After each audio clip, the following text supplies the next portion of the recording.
मुद मंगल में संत समाज धर्मानुरागी सज्जनों, श्रद्धा मूर्ति देवियों, सदगुरु कबीर का एक प्रसिद्ध पद है, डगमग छाड़ी दे मन बौरा। इस पद के बीच में एक पंक्ति आई है, होए निशंक मगन होए नाश्यो, लोभ मोह भ्रम छाड़ो। साहब कहते हैं निशंक होकर, सारे संदेहों से ऊपर उठकर, मगन होकर के नाचो।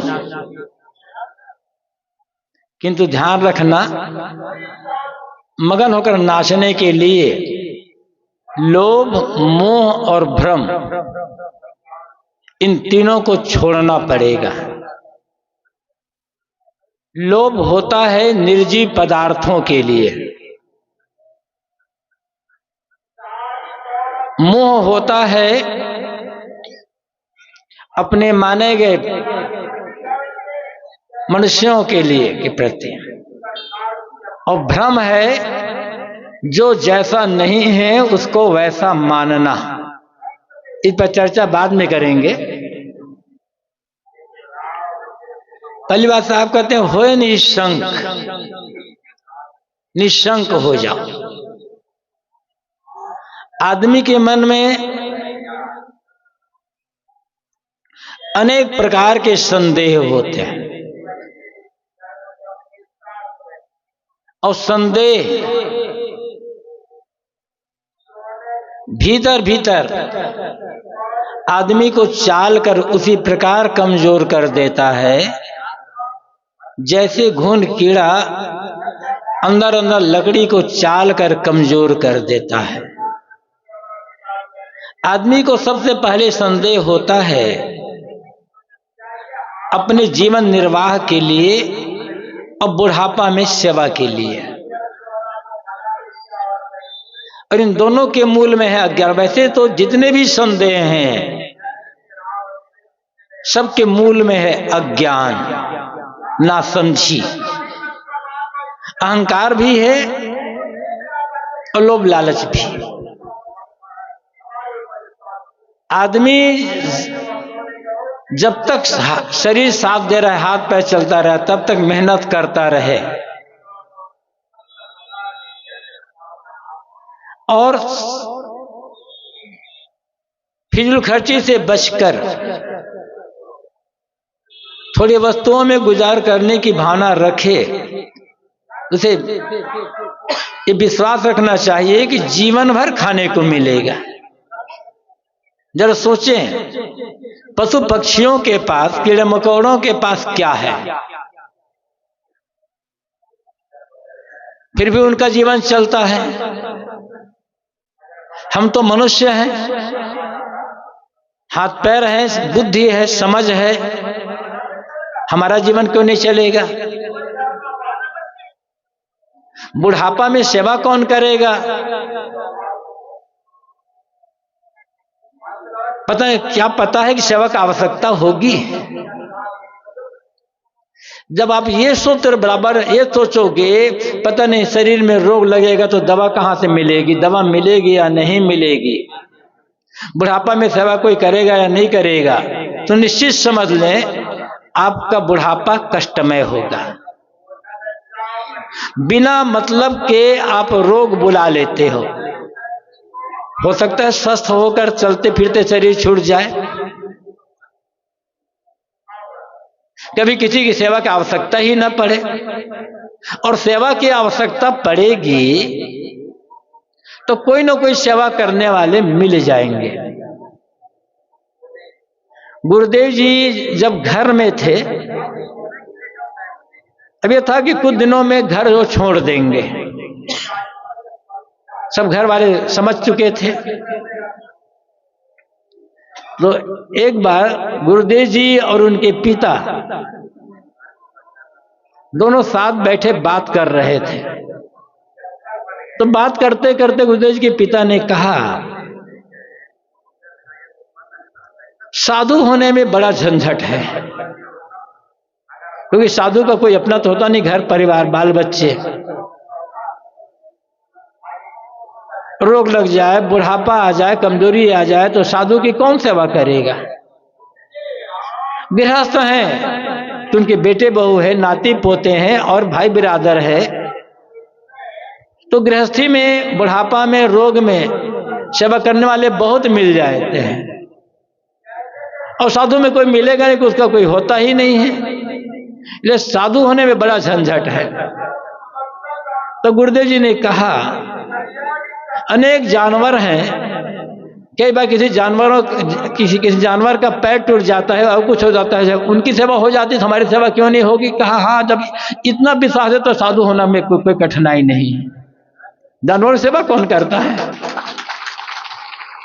कई बार होता है दो जानवर आपस में लड़ते हैं, एक दूसरे सिंग मार देते हैं, कुछ कर देते हैं, कट पिट जाता है, सेवा उनकी होती ही नहीं, सेवा का आवश्यकता नहीं है, उनका जीवन चल जाता, हमारा जीवन को नहीं चलेगा। विश्वास रखे हमारी तकदीर में, हमारे प्रारब्ध और भाग्य में जो होना है वो होकर रहेगा। सुख में है तो सुख मिलेगा, दुख है तो दुख मिलेगा, और हमारे तकदीर में, हमारे भाग्य में सुख है तो कोई नहीं रहेगा तो भी हमारा जीवन सुख से चल जाएगा, और हमारे तकदीर में दुख लिखा हुआ है, हमारे पूर्व के संस्कार, पूर्व के कर्म गलत हैं, तो जितने लोग रहेंगे आसपास वाले सब के सब अलग अलग हट जाएंगे या हम ही दूर चले जाएंगे, वो हमारा जीवन संकटमय ही हो जाएगा। इसलिए आगे क्या होगा ये सोचने की आवश्यकता ही नहीं है। वर्तमान में हमें सही ढंग से जीने की आवश्यकता है।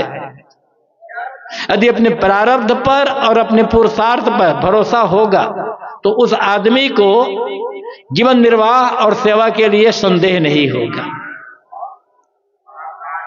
आदमी सोचता है इतनी बड़ी दुनिया है, कौन चला रहा होगा, किसने बनाया होगा। नियम से सूरज पूरब उगता है, पश्चिम में अस्त होता है, सूरज उगने पर दिन हो जाता है, सूरज अस्त होने पर रात हो जाती है। अनेक प्रकार के फूल फल हैं, एक ही डाली में अनेक रंग के फूल खिल जाते हैं। हिरण के सींग को कौन ऐड देता है, मयूर के पंख में इतने चित्र विचित्र कलाकारी कौन कर देता है। क्या मतलब होता है ये सब संदेह करने का। दुनिया तो है ही ना। ये सोचें कि हम दुनिया में आए हैं तो हमें क्या करना है। जो बन सके दुनिया की सेवा करो और सेवा करते हुए अपना कल्याण करो। दुनिया चलाने वाला वो खुद जान लेगा, चाहे दुनिया अपने आप चल रही हो या कोई चला रहा हो। हमें इसमें व्यर्थ संदेह करके दिमाग खराब करने की और समय बर्बाद करने की आवश्यकता नहीं है। आध्यात्मिक संदेह होता है। संत महात्मा कहते हैं कि मन शांत होता है, मन रुकता है, निर्मल होता है। पता नहीं ऐसे कहते हैं कि नहीं होता। हमारा मन तो निर्मल नहीं होता, हमारा मन तो रुकता नहीं है। मुक्ति गति होती है कि नहीं होती है। मरने बाद क्या होगा, इस जीव कहाँ जाता है, शरीर छूटने पर जीव नष्ट हो जाता है या फिर से जन्म लेता है, कर्म फल भोग होता है या नहीं होता है। ये अनेक संदेह इसके मूल में है अपने स्वरूप का अज्ञान और अपनी साधना पर में कमजोरी और विषयों की आसक्ति। विषयों की आसक्ति जितनी घटती जाएगी, साधना तत्परता से चलेगी और अपने स्वरूप का, अपनी अमर आत्मा का बोध हो जाएगा तो संदेह नहीं होगा। यहां से आप कहते हैं होए निशंक, निशंक हो जाओ, सारे संदेहों को छोड़ दो और मगन होकर के नाचो, प्रसन्नता पूर्वक नाचो। तो ये नाचने का मतलब क्या होता है? नाचने का मतलब अनेक प्रकार के स्वांग बना करके हाथ पैर मटका करके नाचना यहां नहीं है। साहब ऐसे नाचने को पसंद नहीं करते। यहां नाचने का अर्थ है मगन होकर नाचो का अर्थ है जीवन में जो करो प्रसन्नता पूर्वक करो, प्रेम से करो, उल्लास के साथ समर्पित हो करके करो। बीजक में सदगुरु कबीर ने एक साखी कही है, प्रेम पाट का चोलना पहिर कबीरू नाच, पानी पर दीन हो तास को तनमन बोले साच। ऐ कबीरू, ऐ लोगों, प्रेम के कपड़े का चोलना अंगरखा बना करके पहनो और नाचो। यहां भी नाचने की बात कहते साहब, लेकिन कहते हैं नाचना तो है लेकिन प्रेम के कपड़े का अंगरखा बनाओ, तो प्रेम का तो कोई कपड़ा नहीं होता। यहां भी नाचने का अर्थ है जो करना है प्रेम पूर्वक करें, और जब प्रेम होगा तो प्रसन्नता होगी। बिना प्रेम के प्रसन्नता नहीं हो सकती है। जब किसी काम में प्रेम होता है तो प्रसन्नता होगी। जो भी करना है, जो भी छोटा से छोटा काम या बड़ा से बड़ा काम, जिस समय जो काम करने का अवसर आ जाए समर्पित होकर के करें, एकाग्रचित्त होकर के और प्रेम पूर्वक करें, तो आपका छोटा सा छोटा काम पूजा बन जाएगा। मंदिर में बैठकर पूजा करना ही पूजा करना नहीं है, या अपने घर में आसनी बिछा करके आप बैठ गए पूजा करने, पूजा को उतनी तक सीमित ना रखो। हम लोगों ने पूजा को मंदिर तक या धार्मिक स्थल तक एक चौकी तक ही सीमित कर दिया है। कबीर साहब कहते हैं तो पूजा का अतिदेश करो। अतिदेश करने का मतलब क्या है? जहां हो, जिस समय हो, जो काम कर रहे हो डूब करके करो, तो तुम्हारा कर्म पूजा, कर्म ही पूजा है। जो व्यक्ति अपने कर्म को पूजा नहीं समझता है उसकी पूजा बेकार है, वो झूठी है, अपने को धोखा दे रहा है, दूसरों को धोखा दे रहा है। अपने कर्तव्य का पालन किए बिना पूजा करना अपने को और समाज को धोखा देना ही तो होगा। आप मंदिर में करते हो, घर में करते हो या कहीं भी करते हो, आप वो करते हो, अच्छी बात है, उस पूजा का खंडन नहीं है। किंतु वो पूजा करने के पश्चात आपका मन कितना शांत हुआ है, लोगों के लिए कितनी सद्भावना मन में पैदा हुई है, मन कितना कोमल हुआ है, ये देखना है। पूजा करते करते वर्षों बीत गए, मन वैसा का वैसा कठोर है, वैसा का वैसा चंचल और अशांत है, तो पूजा कहां होएगी? केवल एक दिखावा कर्मकांड में समय बीत रहा है बस। पूजा का अर्थ है ज्यों ज्यों समय बीतता जाए त्यों त्यों ये मन की चंचलता, मन की बहिर्मुखता मिटती जाए, भोगों की लालसा खत्म होती जाए। भोगों की लालसा है किसी भी प्रकार का भोग हो, चाहे वो काम भोग हो, चाहे वो धन भोग हो, चाहे पद भोग हो, चाहे सम्मान भोग हो, चाहे प्रशंसा भोग हो, किसी भी प्रकार के भोग की लालसा मन में है तो पूजा नहीं हो सकती है। पूजा का अर्थ होता है मन की लालसा का मिट जाना। अनेक लोग कहते हैं साहब हम मंदिर जाते हैं, मंदिर जाते थे, इतने साल बीत गए और पूजा करते करते, भगवान की सेवा करते करते आज तक मन शांत नहीं हुआ, तो कहां से पूजा कर रहे हो आप तो किसी लोभ में पड़ करके कर रहे हो। हम ऐसी पूजा करेंगे भगवान खुश हो जाएगा, हमारा धन बढ़ जाएगा, बेटे की नौकरी लग जाएगी, अमुक की बीमारी दूर हो जाएगी, मुकदमा में विजय मिल जाएगी। और तो आपने तो पूजा को व्यापार बनाया है, वहां तो आप भीख मांग रहे हो, पूजा कहां कर रहे हो? पूजा का अर्थ है मन में कोई कामना ना होना। कहते हैं ना कि भगवान भाव का भूखा है, तो आपके मन में भाव क्या है? धन का है, बीमारी दूर करने का है, नौकरी पाने के, व्यापार में मुनाफा पाने का भाव है। तो शांति कहां से मिलेगी आपको? और पूजा करते समय कुछ फूल फल या प्रसाद भेंट करते हैं। मंदिर जाता है आदमी तो कुछ फूल ले जाता है, कुछ प्रसाद ले जाता है, रुपया पैसा ले जाता है, ठीक है, ये शिष्टाचार है, व्यवहार है।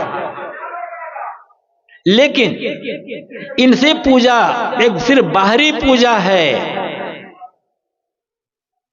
भेंट देना है तो जो एक खास चीज है वो भेंट देना होगा हमको, और हम उस चीज को भेंट नहीं देते।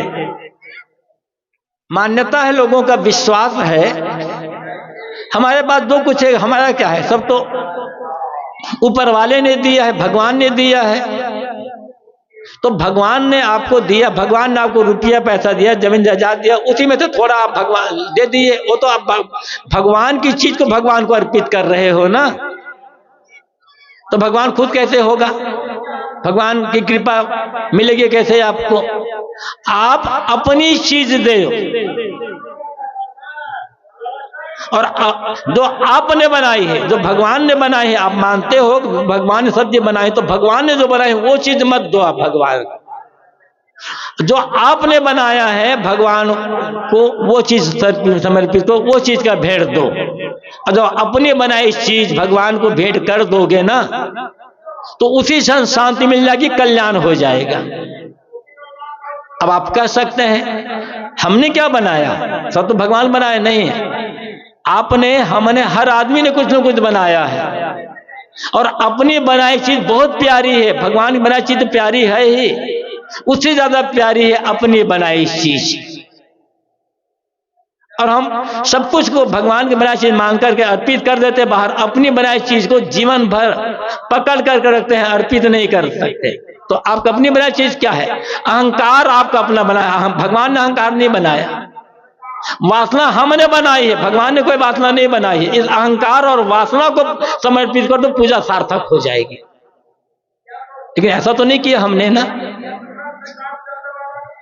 तो कहां पूजा हो रही है? पूजा का अर्थ होता है अहंकार और वासना का मन से खत्म हो जाना, वो पूजा सार्थक होगी, असली पूजा। लेकिन पूजा करते गए अहंकार बढ़ता चला गया, पूजा करते गए वासना भी बढ़ती चली गई, तो कहां पूजा है? इसलिए साहब कहते हैं जो कुछ करो तो पूजा, इतने समर्पित होकर, प्रसन्न होकर के आप काम करें तो हर काम पूजा बन जाएगा, हर काम पूजा बनेगा। तो यही से साहब कहते हैं नाचने का मतलब केवल हाथ पैर मटकाना नहीं है। नाचने का मतलब है जो करना समर्पित होकर के करना और सेवा भाव से करना, कामना छोड़ कर करना। जो हम करेंगे उसका फल तो आएगा ही आएगा। ऐसा नहीं है हम कुछ काम करें और उसका फल ना आए, फल तो आएगा। फल क्या मिलेगा यह मत सोचो, मुझे कैसे करना चाहिए यह सोचो। जब हम जिस काम को जैसा करना चाहिए, जिस समय करना चाहिए उसी समय करते हैं, समर्पित होकर करते हैं, तो वो पूजा बन जाएगा। अनेक बार का गुरुदेव जी ने तो अनेक बार कहा है और सब संत कहते रहते हैं, यदि समर्पित होकर प्रेम से आप झाड़ू लगा रहे हैं और कुछ गुनगुना रहे हैं मन में, बड़े प्रेम से झाड़ू लगा रहे हैं गुनगुनाते हुए, तो झाड़ू लगाना पूजा बन जाएगा। गुनगुनाते हुए बर्तन मांज रहे हैं, भोजन बना रहे हैं, तो बर्तन मांजना और भोजन बनाना पूजा बन जाएगा।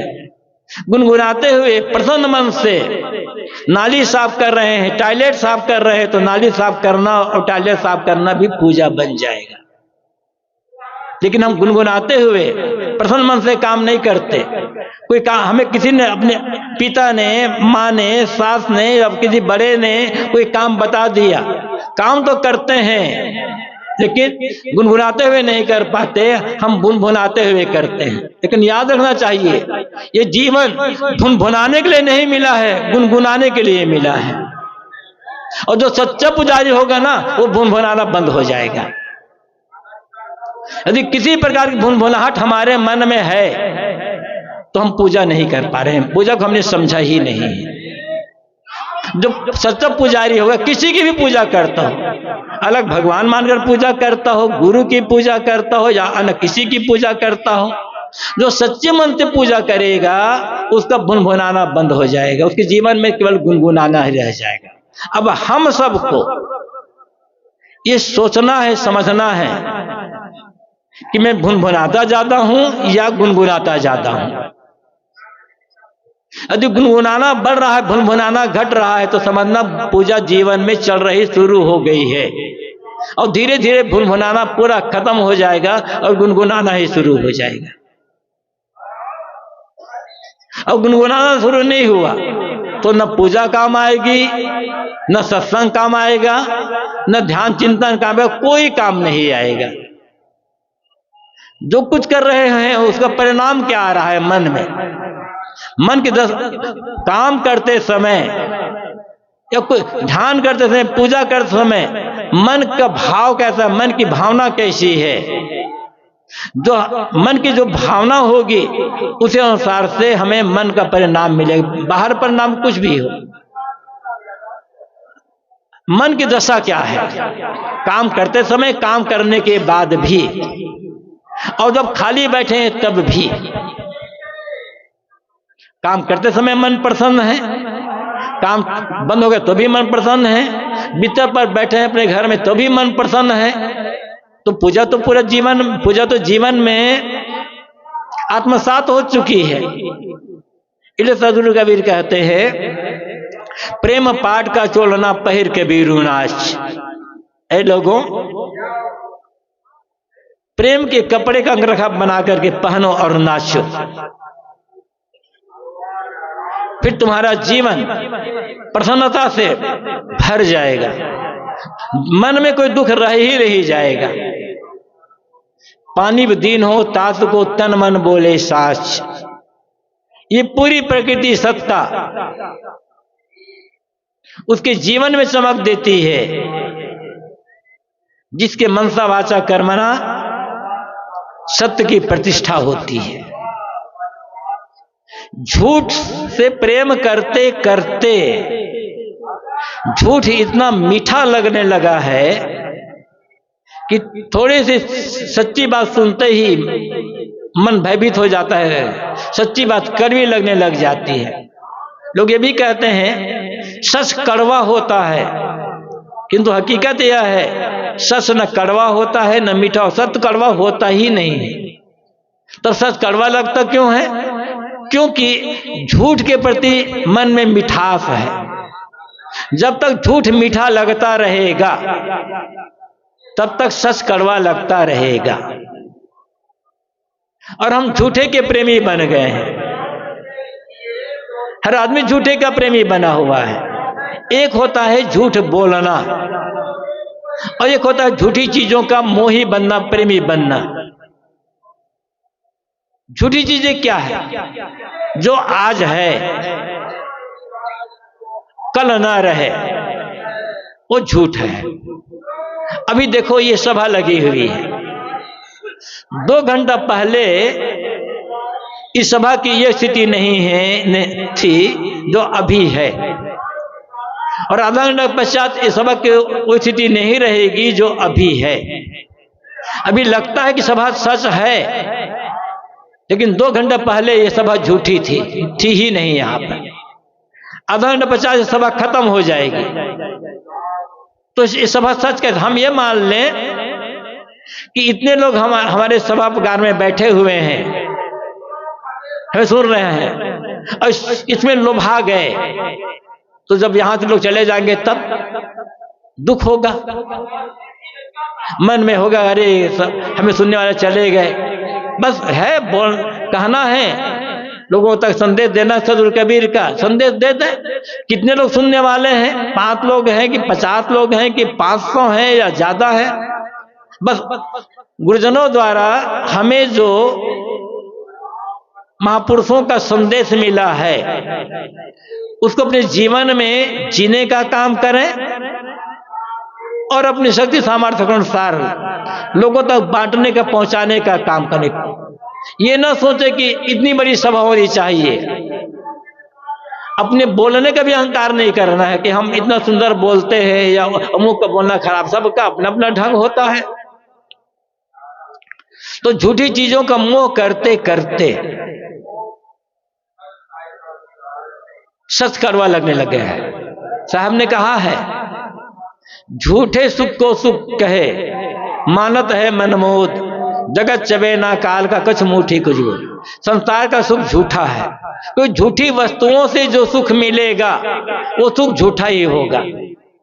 यदि हम ये माने, देखो इतने लोग यहाँ इस सभागार में बैठे हैं, हमें सुन रहे हैं, और इसको सोच करके, इसको देख करके हमारे मन में प्रसन्नता होगी, तो आधे घंटे पश्चात प्रसन्नता गायब हो जाएगी, क्योंकि सभा रहेगी ही नहीं। ऐसे ही जो भी चीज मिलेगी वो केवल व्यवहार के लिए है। ये सभा भी कहने सुनने के लिए ही है, व्यवहार के लिए है। इसको सच मान के इसमें मोहित हो जाना, अपने को धोखा देना। ऐसे कोई भी कुछ भी मिले, धन मिले, पद मिले, प्रतिष्ठा मिले, मर्यादा मिले, गद्दी और महंती मिले, एक दिन सब के सब छूट जाएगा, सबके सब छूटना है। किंतु हमारा अपना होना, हमारा अपना राम, हमारा अपना परमात्मा, हमारा अपना आत्मा, हमारा अपना चेतन, ये कभी छूटेगा नहीं। उस वो जो सच आत्म तत्व है, सच जो परमात्मा तत्व है, सच जो चेतन तत्व है, उसका जब बोध हो जाएगा, उसमें मन रम जाएगा, तब बाहर आकर्षण की चीज रह नहीं जाएगी। परमात्मा, आप उसको आत्म तत्व कहो, चाहे परमात्मा तत्व कहो, चाहे उसे ब्रह्म तत्व कहो, चाहे कोई और तत्व कह लो, जब तक उसका सच्चा बोध रहेगा, मन उसमें लगे रहेगा, तब तक मैं बाहर भटकेगा नहीं। अपने आप को, अपने परमात्मा को, अपने आत्मा को, अपने चेतन को, अपने राम को भूल करके ही हम दुनिया में मोह करते हैं। और राम को तो हमने छोड़ दिया, और दुनिया एक दिन अपने आप छूट जाएगी। तो न इधर हुए न उधर के हुए। इसलिए दुनिया की सेवा करें, दुनिया को अधिकार में रखने की भावना ना रखें, दुनिया को खुश करने के चक्कर में ना पड़े। तो दुनिया को खुश कौन कर सका है और दुनिया को अधिकार में कौन रख सका है? बड़े बड़े कहलाने वाले आए, दुनिया को अधिकार में रखने के लिए क्या क्या कुकर्म नहीं किए। आज उनका नाम निशान भी नहीं है, उनके शरीर के हड्डी का चूरा भी नहीं मिलने वाला, सब इसी मिट्टी में दफन हो गए। इसलिए अधिकार की भावना छोड़ दें।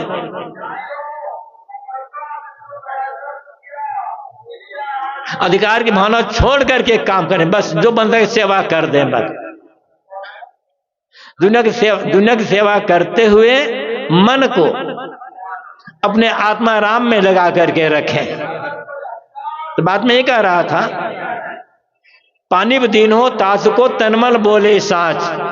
सदुर कबीर कहते हैं, ये पूरी प्रकृति सत्ता उस व्यक्ति के जीवन में चमक देती है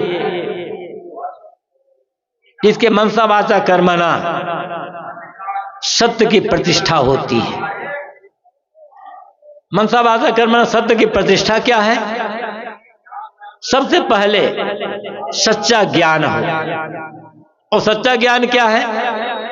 जो ज्ञान प्रकृति के कारण कार्य व्यवस्था के अनुकूल हो, विश्व के शाश्वत नियमों के अनुकूल हो, तत्वों के गुण धर्मों के अनुकूल हो, जो ज्ञान विवेक पूर्वक हो, तर्क पूर्वक हो, ऐसा ज्ञान सत्य ज्ञान, सत्य ज्ञान है। भ्रांति ना हो मन में, निर्भ्रांत बोध, सच्चा ज्ञान। लेकिन केवल ज्ञान काम नहीं, ज्ञान तो हमारे पास है, यदि ज्ञान पूर्वक आचरण नहीं है तो वो सच्चा ज्ञान भी काम नहीं आने वाला है। आचरण साथ साथ हमारी भावना भी सच हो। सच बोलते समय भावना कैसी है? किसी की रक्षा या किसी का नुकसान। यदि हम दूसरे को नुकसान करने के लिए सच बोल रहे हैं, हमारी भावना सच नहीं है, तो सच सच नहीं कहा जा सकता। सच वह है जिसमें दूसरे की रक्षा हो, दूसरे की प्रसन्नता भी हो, और फिर वाणी में सत्य हो, सत्य ज्ञान हो, सत्य भावना हो, सत्यवाणी हो, सत्यतापूर्वक आचरण हो। ये मनसा वाचा कर्मणा सत्य की प्रतिष्ठा है।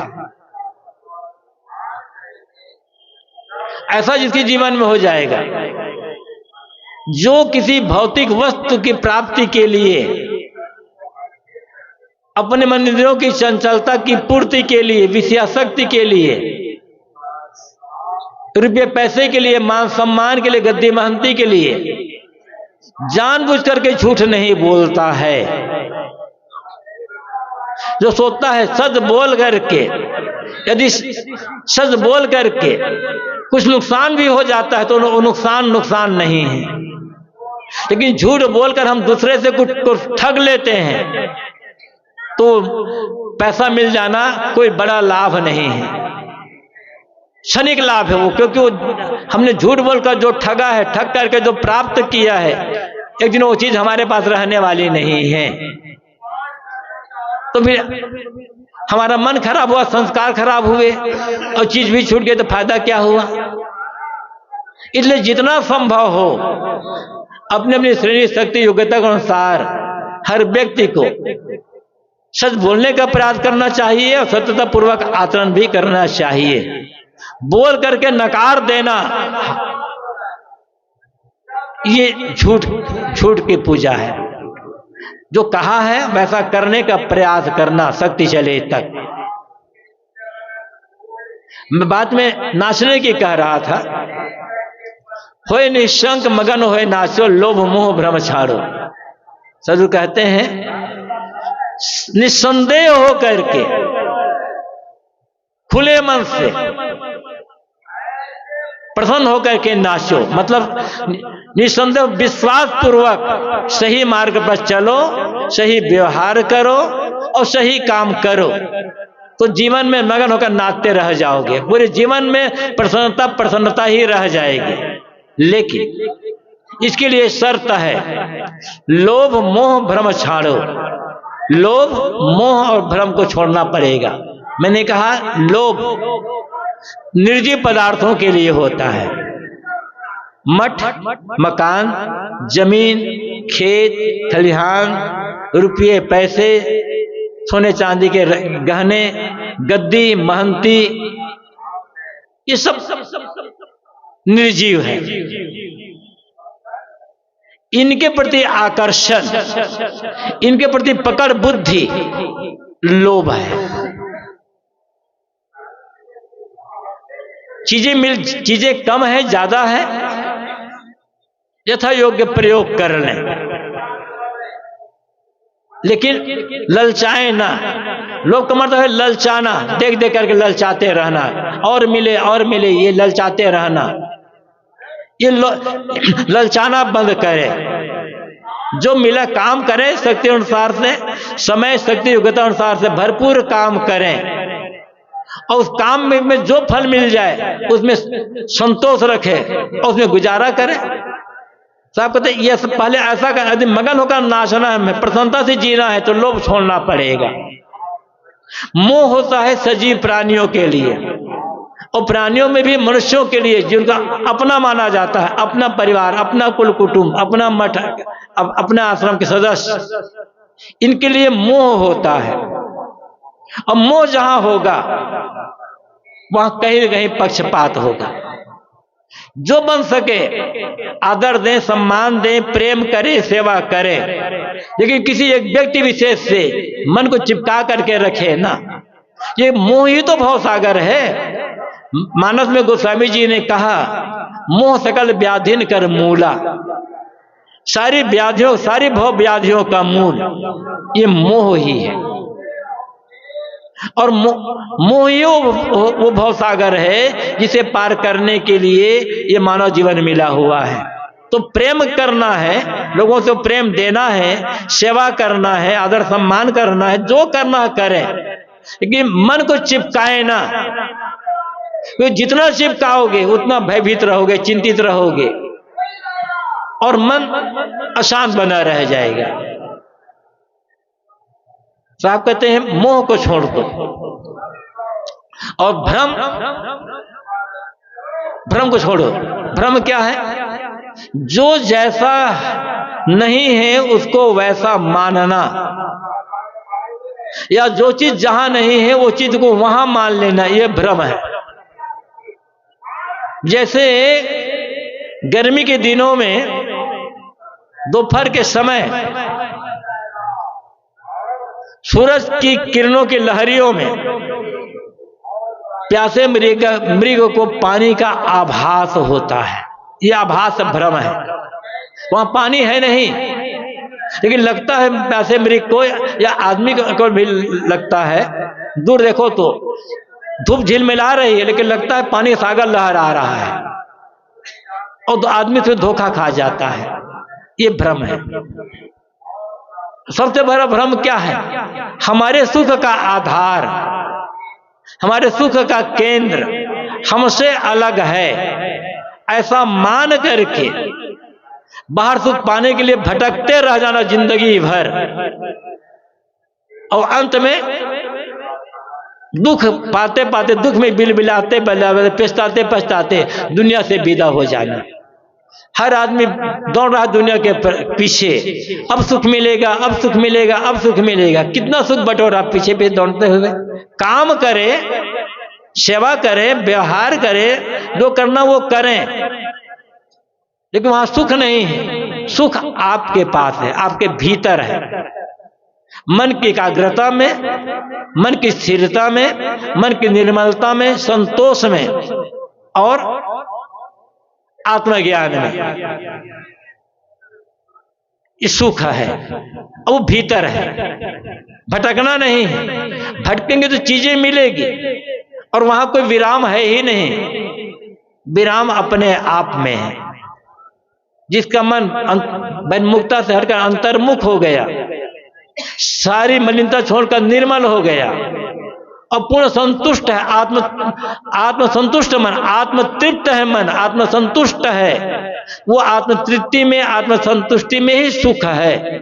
लेकिन हम मानते हैं प्राणियों में, पदार्थों में, कल्पनाओं में सुख है, और इसीलिए हम मगन होकर नाच नहीं पाते, प्रसन्नता पूर्वक जीवन जी नहीं पाते हैं। इसलिए साहब कहते हैं लोभ छोड़ो, पकड़ छोड़ दो, ललचाना छोड़ दो, किसी व्यक्ति विशेष में या किसी में चिपकना छोड़ दो, और बाहर सुख मानकर दौड़ना भागना छोड़ दो। आत्मसंतुष्ट होकर, आत्मज्ञान प्राप्त करके अपने को निरंतर मानते चलो, संदेह रहित होकर के काम करना शुरू कर दो, तो निश्चित है जो सच्चा सुख है, सच्ची आत्म शांति है, उसका अनुभव किया जा सकता है। सदगुरु कबीर का हम लोगों के लिए एक संदेश है। ये एक पंक्ति पर्याप्त है, हम विचार कर सके तो। होए निशंक मगन होए नाचो, लोभ मोह भ्रम छाड़ो। सदगुरु ने जो संदेश दिया है, मनन करना है, चिंतन करना है, और यथाशक्ति जीवन में आतीत करने का प्रयास करना है। जितना आचरण करेंगे ऊपर उठता जाएगा। आचरण से ही जीवन में पूर्णता आएगी, स्थिरता आएगी, तब जो जीवन का उद्देश्य है उसकी प्राप्ति हो सकेगी। थोड़ा मैंने निवेदन किया आप लोगों के बीच सदगुरु कबीर के एक पंक्ति आधार पर। आपने बड़ी एकाग्रता और प्रसन्नता के साथ मेरे विचारों को सुना, बहुत बहुत धन्यवाद, आभार। अपनी वाणी को यहीं पर विराम। बोलिए सदगुरु देव की, सदगुरु कबीर साहेब की, सदगुरु अभिलाष साहेब जी की। पूज्य साहेब जी के विचार अभी सुन रहे थे। सदगुरु कबीर साहेब जी का एक भजन है, उसमें से एक पंक्ति है, थोड़ा सुन करके जाएं। वो भजन संतो सहज समाधि भली, डगमग छाड़ दे मन बौरा।